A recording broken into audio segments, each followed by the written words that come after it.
Yo tendría que ir a los tribunales para saber si Roberto, pues yo creo que el hijo más, ¿qué podría decir? Más conspicuo de mis papás, pertenece o no a alguien o nosotros le pertenecemos. Se trata de un loro de cabeza amarilla que lamentablemente fue privado de su libertad cuando bebé. Llegó a nosotros siendo un adulto joven, de prácticamente un año de vida. Ya no era posible soltarlo porque soltarlo habría sido condenarlo a muerte. Y hoy tiene 37 años y pues vive libre, camina, va, viene, destroza los muebles. Y unos veterinarios nos dicen que está a la mitad de su vida, pero otros nos dicen que no, que ya está más o menos a término. Los loros de cabeza amarilla son una especie protegida porque precisamente ahora que está de moda el Popocatépetl, resulta que cuando la explosión del Chichonal, allá en Chiapas, murieron muchos millones de aves. Afectó mucho a la flora y a la fauna esa erupción del Chichonal y por lo tanto hay una gran disminución de la población de estas aves que hoy pues, se intenta proteger. Bueno, el caso es que Roberto está en la casa, es realmente nuestro, ¿qué podríamos decir? Nuestro dueño. Y los domingos sale a pasear. Y el domingo pasado hubo un incidente que es lo que trae a Roberto como protagonista de esta charla, porque se acercaron unos policías, unos pobres policías, no voy a dar más detalles porque no los quiero afectar, y le dijeron a la persona que nos hace el favor de ayudarnos en casa que querían ver los papeles de Roberto. ¿Qué papeles, señor? El loro tiene 37 años de vida y pues no hay forma de acreditar con un acta de nacimiento o con una testimonial. Total, buscaban algún pretexto para conseguir una propina para el chesco. Lamentablemente no fue posible. Y bueno, pues no deja de causar hilaridad, pero tiene que ver esto con asuntos mucho más importantes que ahora quiero comentarles. Un policía que tiene necesidad de una dádiva, un policía que es capaz de extorsionar a alguien porque lleva un loro, que lo lleva además legalmente, pues es una persona que está a falta de recursos, una persona que está mal pagada, una persona que renuncia a los principios y que no cumple con su obligación. ¿Por qué un policía tendría que hacer ese tipo de cosas? ¿Por qué tendría que extorsionar? ¿Por qué tendría que maltratar a los ciudadanos? A mí todavía me tocó la época de niño, lo fui alguna vez, en la que uno soñaba con ser policía. La policía todavía era respetable y era una profesión a la que relativamente se respetaba. Con el tiempo tuve oportunidad de trabajar precisamente de policía. Me entrené para eso, estudié y descubrí cosas pues verdaderamente impactantes, como la de que ser policía en poquísimos casos es una actividad vocacional. La gente va a ser policía cuando no tiene más remedio, cuando no le queda de otra, o cuando es adicta a la adrenalina y quiere robar. O sea, muy pocos le entraban a la extinta Policía Federal de Caminos pensando en proteger a las carreteras. Bueno, pues es el caso de muchos policías que se convierten en eso, en guardianes del orden, porque no les queda más remedio. En los Estados Unidos, un policía promedio gana entre 6 y 7 mil dólares mensuales. Un policía uniformado, ya los que llaman detectives ganan un poco más. No es un salario muy alto, pero sí es un salario que les permite comprar una casa digna, pagar las escuelas de los hijos, tener vacaciones, comprar un seguro médico y eventualmente jubilarse con un buen retiro, con una buena pensión. En muchos países europeos, el ser policía es una profesión compleja a la que no cualquiera puede aspirar.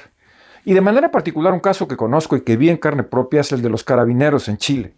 Una corporación que tiene un gran prestigio y que es verdaderamente insobornable como lo fue en su tiempo la Guardia Civil en España. En México no tenemos esa suerte. Tenemos policías que fácilmente caen en el ámbito de la extorsión y que muy frecuentemente son sojuzgados, aplastados por la delincuencia organizada, que tiene impunidad, que no es castigada, que tiene mejor armamento, mejor logística y que no tiene nada que perder. Muchas veces los policías que cumplen su trabajo acaban muertos o acaban en prisión. Es frecuentísimo.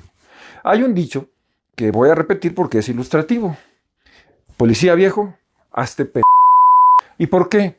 Porque los policías afirman en nuestro país, he hablado con muchos de ellos, que el policía camina con dos piecitos.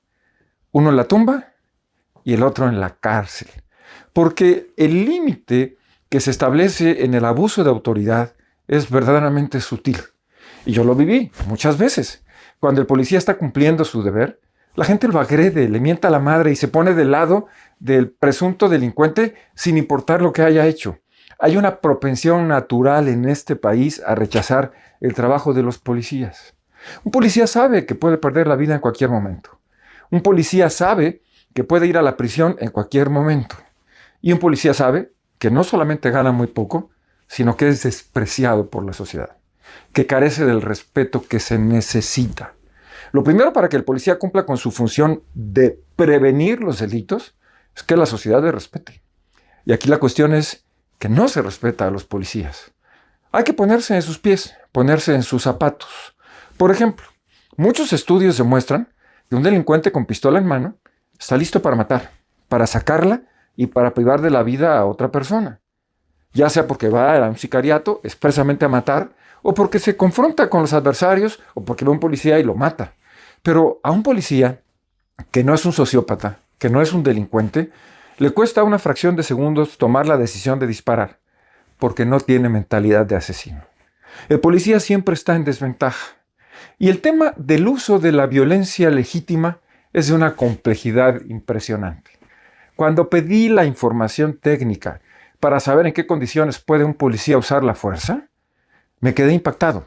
En España, que es un gran referente, el manual para el uso de la violencia legítima, de la adecuada fuerza y la fuerza proporcional, era de casi 700 páginas. O sea, no es tan fácil ser un policía, y mucho menos en un momento en que oficialmente el 30% del territorio está en manos de la delincuencia organizada. ¿Qué tipo de policía necesitamos ser? ¿Y saben por qué viene todo este rollo? Porque la semana pasada, en una provincia de Australia, estaba una viejita de 94 años de madrugada, alrededor de las 4 de la mañana, caminando por la residencia, evidentemente con una clara condición de demencia, y llevaba un cuchillo cebollero, así dicen las notas informativas, amenazando a la viejita a medio mundo. A un oficial de policía joven, inexperto, inmaduro, se le ocurre dispararle un teaser. Un teaser es una pistola que lanza, ya sea con un cable o de manera distante, una descarga eléctrica de entre 10 y 12,000 watts o voltios. No estoy seguro cuál sea la medida exacta.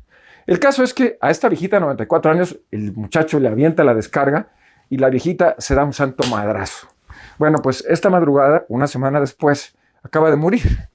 Y la viejita no se murió de la descarga eléctrica, se murió del golpe que se llevó. Aquí la pregunta es, ¿hizo bien o hizo mal el policía al haberle aplicado el teaser?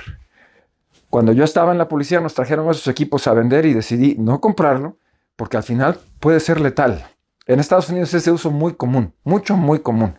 La cuestión aquí es hasta dónde se vale que la policía use la violencia frente a los delincuentes.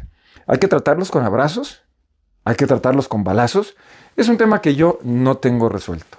Pero mientras tanto, a los buenos policías, a los que lo hacen por vocación, a los que arriesgan el pellejo, pues yo francamente les agradezco que lo hagan. Porque hacen un esfuerzo que no es reconocido, que repito, es despreciado y que debería ser muy reconocido por la sociedad. Finalmente, lo he dicho muchas veces y aquí, y seguramente usted me ha oído, no hacen falta más policías, no hacen falta más Robocops. Lo que necesitamos son ciudadanos que cumplan la ley, ciudadanos que no corrompan a los policías, ciudadanos que paguen impuestos y que exijan que sus policías sean dignos, bien tratados, bien pagados y socialmente reconocidos. Será un país mejor. Gracias a los buenos policías.